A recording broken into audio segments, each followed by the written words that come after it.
रामकृष्ण हरी. घरामध्ये सतत वादविवाद होत असतील किंवा एखादी व्यक्ती अशी असते की त्या व्यक्तीसोबत सगळ्यांचे वादविवाद सतत होत असतात, तर त्यावेळेस आषाढी एकादशीच्या दिवशी आपल्याला एक उपाय करायचा आहे.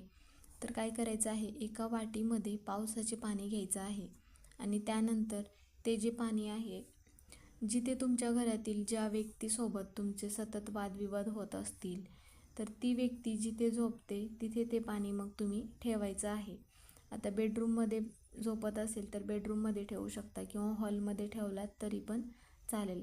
कारण की ते जे पाणी आहे तर ते पाणी आपल्याला महिनाभर किंवा 2 महिने पण तुम्ही ते पाणी तसेच ठेवायचं आहे.